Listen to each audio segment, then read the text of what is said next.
Ça y est, le très attendu Indiana Jones et le Cercle Ancien est enfin disponible en Early Access depuis le 5 décembre sur PC et Xbox Series X. Il sortira officiellement pour tout le monde le 9 décembre 2024. Soyez sûr que je serai au rendez-vous pour vous faire une découverte du jeu. Il est disponible dans le Game Pass, donc n'hésitez pas, vous payez le Game Pass un mois, vous faites le jeu, vous vous désabonnez, ça coûte rien, 13 € et quelques.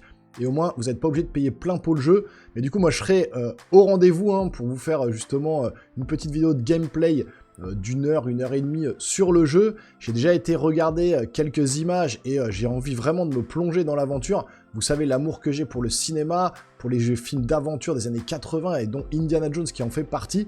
Donc j'ai vraiment hâte de voir ça. En tout cas, les premiers tests, les premiers retours sont tombés sur la toile. Et dans cette vidéo, on va aller voir un petit peu les notes qu'a reçu le jeu. Donc Indiana Jones et le Cercle Ancien, ça vaut quoi? Bon, on en parle tout de suite sur la chaîne. C'est parti.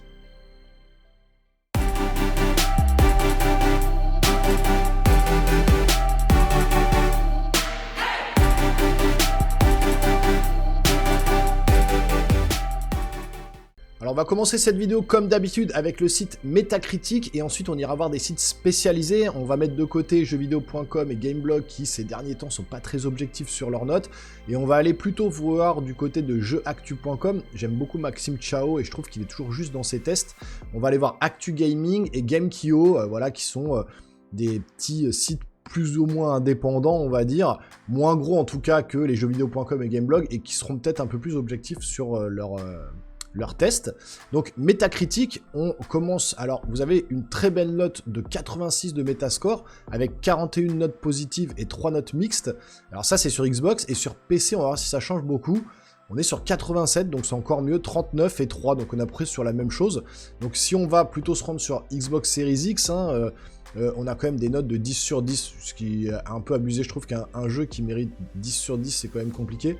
Mais voilà, 95, 92, 91, 90, voilà, 90, 90, Xbox Achievement, donc on est sur des très bonnes notes, on a beaucoup de 90, honnêtement, beaucoup de 90, Jeux Actu 85, on va y revenir, Level Up 85, Eurogamer 85, 80, Digital Trends, Tech Radar, bon voilà, on est quand même, voilà, jeuxvideo.com 80, donc un 16 sur 20 je pense, IGN France 16 sur 20 aussi. Bon voilà, on est sur 16 sur 20 du côté de jeuxvideo.com et d'IGN, mais on va revenir plus en détail déjà avec jeuxactu.com. Alors jeuxactu.com, Maxime Chao, j'aime beaucoup ces tests, je vous le dis, franchement, je trouve qu'il est toujours juste quand il y a des choses à dire, même si c'est dérangeant, il le dit plus ou moins avec ses mots, mais il le dit. Donc voilà, je vous lis son résumé. La note, déjà, 17 sur 20, coup de cœur. Alors, soyons francs du collier, on a pas mal flippé du résultat obtenu avec Indiana Jones et le Cercle des Anciens, surtout après les dernières vidéos de gameplay qui ont été diffusées. Et j'étais le premier, je suis d'accord avec lui, de flipper, je vous ai fait des retours justement sur ces vidéos, où je me disais putain c'est assez rigide, j'ai l'impression que ça va pas être top, les gens étaient très inquiets des previews. Vraisemblablement ça s'est un peu estompé, mais il y a quand même des points faibles, vous allez voir. Les soucis repérés sur l'intelligence artificielle, pas au point, et les animations rigides sont bien là. Ok, mais ils arrivent à être occultés par le reste du jeu, qui sont en réalité le cœur de cette aventure. Exploration, énigme, histoire, narration, personnages, ambiance et même les combats quelque part, tout cela prend le dessus pour nous offrir une aventure prenante, captivante et surtout qui retranscrit à merveille le indie des années 80. Même la vue à la première personne qui a été beaucoup décriée fonctionne bien et c'est un vrai plaisir que d'avoir parcouru ces 32 heures de jeu dans le veston en cuir de notre archéologue le plus cool de la planète. Le jeu brille aussi par son aspect technique, avec des graphismes d'une grande richesse et un dépaysement total. On a adoré notre aventure malgré ses défauts évidents, et on espère qu'une suite viendra corriger et renforcer une licence qui peut essayer de faire aussi bien que Uncharted et Tomb Raider. Donc 17 sur 20, les plus. L'esprit indie 80, années 80, parfaitement retranscrit. La vue FPS fonctionne bien. C'est beau, c'est même très beau. Des décors qui fourmillent de détails. Histoire et narration maîtrisées, chaque cinématique est un délice, des méchants charismatiques, Voss, quel plaisir, des énigmes bien bossées, level design ingénieux, voyage et dépaysement garantis, doublage VF de haute volée, la voix de Troy Baker en VO est parfaite en indie, très belle durée de vie, 20 heures en ligne droite, 40 heures pour le 100%. Les moins, rarement vu une IA aussi débile, mais ça en devient génial, infiltration mal pensée, ça va avec l'IA fracassée, des animations bien rigides, on aurait aimé plus de séquences épiques, la voix de Richard Darbois, 72 ans, ne colle pas à celle de Indy à cet indie de 37 ans.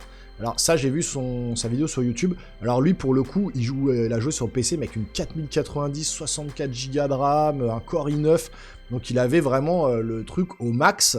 Donc vraisemblablement pour l'optimisation PC, ça risque d'être un peu compliqué parce qu'il demande une grosse puissance, quand même un gros PC pour le faire tourner. Moi j'ai une RTX 2080, un Core i5 9600K et 32 Go de RAM, et ben on verra quand je ferai la découverte sur PC si ça rame, si c'est à galère ou non. Comme ça on pourra se faire une idée sur un PC un peu moins puissant que ceux que les journalistes ont en leur possession. Donc comme ça, vous verrez vraiment sur une configuration, on va dire, moyenne, haute, voir si ça passe plutôt bien. Et puis, effectivement, il parle d'intelligence artificielle débile. J'ai vu des vidéos de gameplay. Effectivement, ils sont un peu idiots. Mais bon, dans l'ensemble, il a plutôt aimé l'ambiance et le fait de se retrouver un petit peu dans la peau d'indie des années 80. Alors, ensuite, Actu Gaming. Alors, Actu Gaming a mis la note de 8 sur 10, hein, donc un 16 sur 20. Test Indiana Jones et le Cercle Ancien, une bonne adaptation de la licence qui manque quand même d'un coup de fouet. Alors, on va aller directement au résumé, hein, à la conclusion. Je vous inviterai à aller voir ces tests en entier si vous souhaitez les lire. Hein. Là, le but, c'est quand même d'aller droit à l'essentiel, hein, d'aller sur la conclusion. Alors, dans les plus, des zones ouvertes au level design bien agencé. Et dans les moins, même si cela reste parfois confus sur certains aspects, le mélange exploration, plateforme infiltration et combat fonctionne, avec du corps à corps et des gunfights peu maîtrisés et brouillons, l'utilisation du fouet trop peu utile en combat ou en infiltration, vraiment beau graphiquement, les nombreux clins d'œil au film avec une introduction culte, la relation Gina-Indiana Jones, des activités annexes à perte de vue, des livres d'aventure en guise de compétences poussant à l'exploration, un côté exploration pour le moins grisant, des énigmes très bien ficelées, une mise en scène réussie et ébouriffante, excellente bande-son, durée de vie très conséquente pour le genre. Dans les moins, avec ceux que je vous ai déjà cités, l'infiltration trop frustrante à cause d'une IA aux fraises, une structure qui se répète un peu après plusieurs heures, quelques bugs de collision gênants et des imprécisions agaçantes sur les passages plateformes, l'inventaire, une horreur. Alors, il faut savoir que le jeu se déroule après le premier film. Hein. Donc on a un indie très jeune qui se déroule après le tout premier film, et donc il repart à l'aventure pour justement ce cercle ancien en 1937, juste avant la Deuxième Guerre mondiale. Et donc il y a quand même les nazis qui sont présents donc tout au long de l'aventure et qui prennent une place importante, avec notamment ce méchant Voss là qu'on voit juste en dessous, qui apparemment est très charismatique. Et voilà, j'ai vu des séquences de gameplay, je vous dis, j'ai été regarder, j'ai vraiment envie de me plonger dedans. Ça a l'air ultra maîtrisé, en tout cas en termes de narration et d'immersion, ça a l'air fou. Alors 8 sur 10, hein, 16 sur 20, avec Machine Games aux commandes, nous ne sommes pas surpris de la qualité d'Indiana Jones et le Cercle Ancien.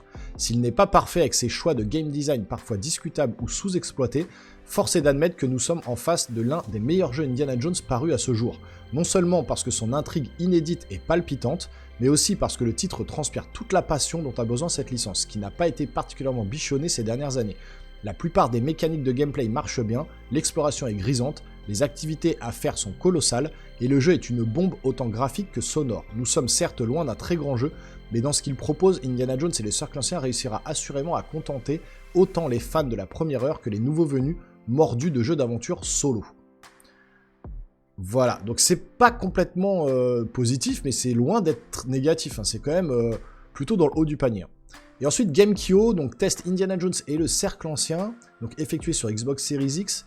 On va aussi aller directement sur la fin. Point positif, totalement fidèle au style de la franchise, un scénario également dans le ton avec quelques surprises, travail parfait dans l'intégration des missions annexes, bonne durée de vie pour le genre, puzzle et infiltration efficaces. Point négatif, donc les puzzles mais sans originalité en fait, quelques bugs de collision, système de téléportation HS avec ce style de jeu, l'idée tech c'est surtout bien avec le design de Doom, hein. On t'aime Richard Darbois mais ça devient compliqué là.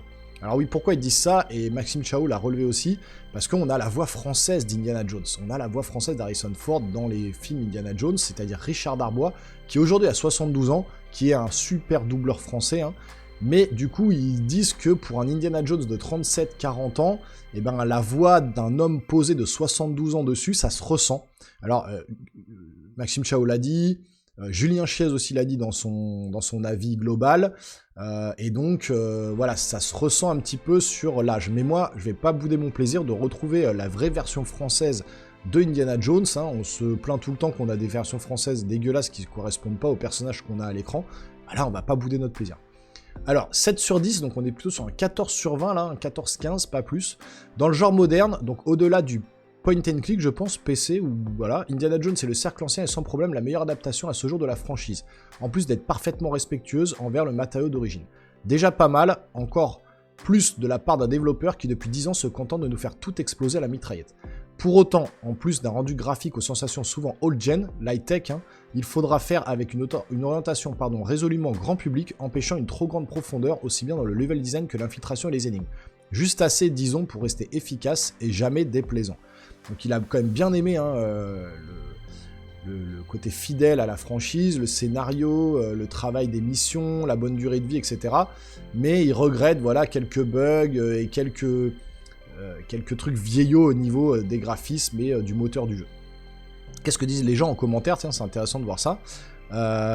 J'y joue ce week-end, si je trouve le temps, je le sentais bien, ça se confirme, je serais ravi de le faire à petit via abonnement, oui, avec l'abonnement Game Pass, comme je vous l'ai dit. Voilà, c'est un très bon jeu, l'originalité, je ne pense pas que c'est ce qu'on recherche en fait. Ça sent le jeu classique mais efficace. Fouetter simplement les fesses de Hans, c'est mon rêve d'enfance, à faire en promo. Bon, les notes sont plutôt pas mal, on s'attendait à pire que ça, ça peut être sympa à faire. 7 sur 10, c'est les gens crient au génie, il y a un souci là, oui, mais après il y a plusieurs notes et c'est en fonction de l'affect de chacun. Je vais peut-être à le faire, je vais peut-être attendre une réduction. Bon, voilà. C'est plutôt pas mal.